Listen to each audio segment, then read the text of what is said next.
It is late afternoon on the Irish Sea. A 470-ton wooden ship called the Dumfries is being torn apart by a storm it cannot outrun. On deck, Captain Morris has not left the wheel in 24 hours. Below, his crew huddles in the dark. And in a rear cabin, crawling on his hands and knees across the floor because the waves are too violent to stand, is a 21-year-old Englishman named Hudson Taylor. But here is what made this night different from every other shipwreck in the Irish Sea that year. Hudson Taylor was not just any passenger. He was on his way to China to spend his life bringing the gospel to a nation that had never heard it. He had been called. He was certain of it. And yet, by every measurement available to Captain Morris, the Dumfries was going to be splinters by morning. This is the story of the night Hudson Taylor prepared to die. What he did in those final hours. What Captain Morris discovered at the last possible moment. And what a 2-point wind shift on a storm-black sea revealed about the God who sent him there.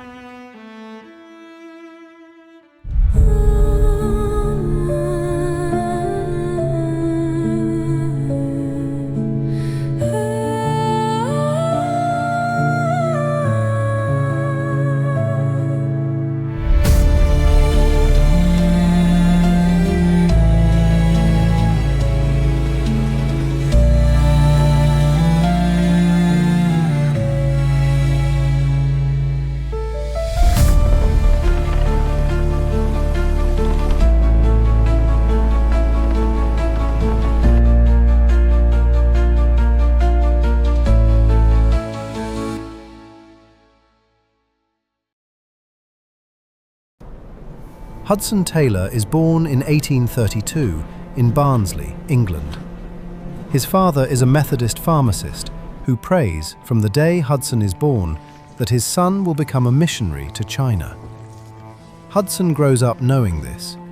For most of his childhood, he resists it. By 1853, that resistance is over.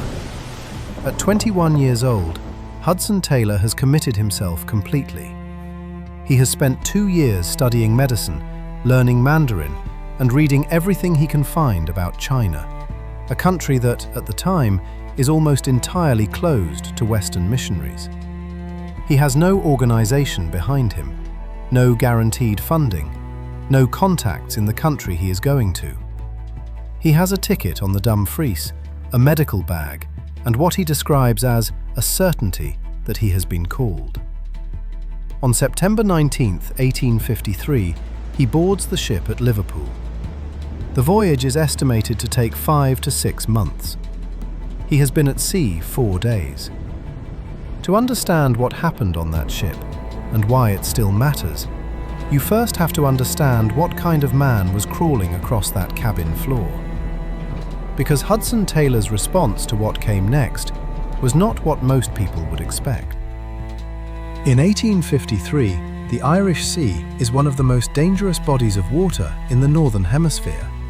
Not because it is the deepest, not because it is the widest, but because it is shallow enough that storms drive enormous waves in every direction at once, and because it is surrounded on every side by coastline. When a storm comes in from the Atlantic, there is nowhere for a ship to run. The captain can try to sail through it. He can try to anchor and wait, or he can be pushed, yard by yard, toward whichever rocks are closest. Captain Morris knows this. He has been sailing the Irish Sea for 20 years. He knows what a dropping barometer means. He knows what the colour of the sky over Wales means. And on the afternoon of September 23rd, 1853, he knows exactly what is coming. Hudson Taylor is, by any measure, an unusual person to find on a missionary voyage in 1853, who has spent 2 years preparing for a mission that most professional missionaries considered nearly impossible. He has taught himself Mandarin from grammar books. He has studied medicine specifically because he believes treating the sick will open doors that preaching alone cannot. He has reduced his own food intake and slept on the floor of his room for months, conditioning his body for the conditions he expects in China. He does not describe this as sacrifice. In his journal, he describes it as preparation. The storm he has sailed into is not part of the preparation, but the way he responds to it will reveal everything about what he actually believes. The waves come in from the southwest, driven by a wind that has been building for 2 days. Each swell lifts the bow of the Dumfries and drops it, hard, into the trough below. Water crosses the deck. Barrels break loose. The halyards whip against the mast with a sound like cracking bone. Captain Morris turns the wheel first one way, then the other. The ship will not respond. Hudson makes his way up on deck. Ocean spray hits him like broken glass. He grips the railing and pulls himself toward the captain. Captain Morris glances at him, not once slackening his grip on the wheel. "Unless God helps us," he shouts over the wind, "there is no hope." Hudson shouts back, "How far are we from the Welsh coast?" 15 or 16 miles, comes the reply, "and we're drifting fast." As Captain Morris speaks, a wave the size of a building hurls itself against the ship. Below deck, a hatchway door has been ripped from its hinges. Water pours in through the opening. Several crew members scramble to cover it with torn sail and timber. Hudson Taylor makes his way back to his cabin, not to pray, not to panic, to prepare. The ship is pitching so violently he cannot stand. He crawls on his hands and knees down the passage. He gets to his cabin, forces the door shut, and collapses onto his bunk in the dark. And then, he does something that, even now, is difficult to fully take in.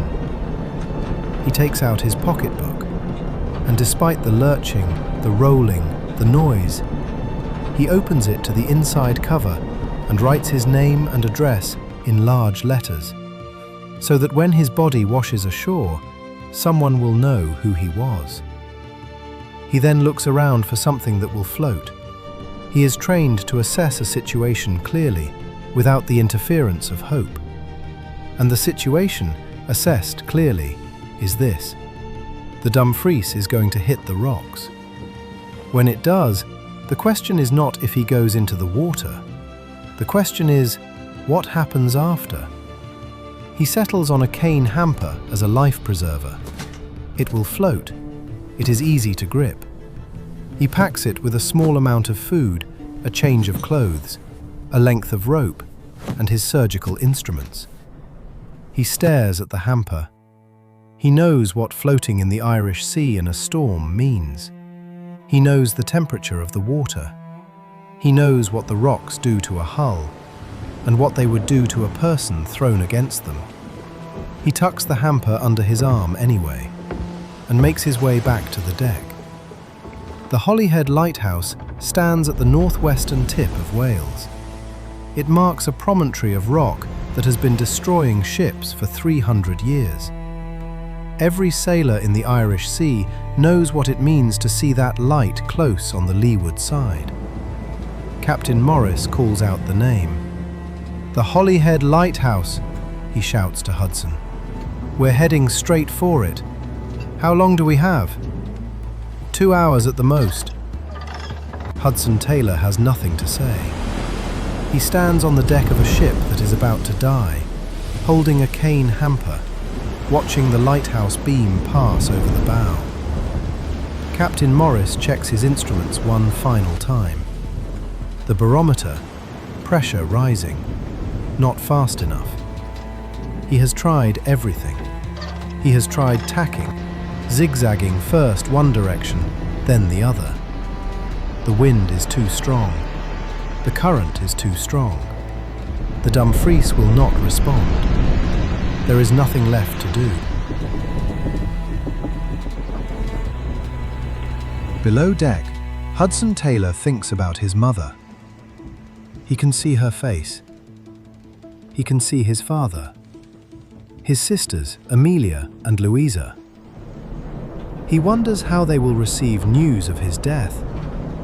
He wonders which will be harder, a body that never surfaces or a body that does. And then a question rises in him that is harder than any of the others. He had nearly died once before, a case of malignant fever that should have killed him. He had survived it.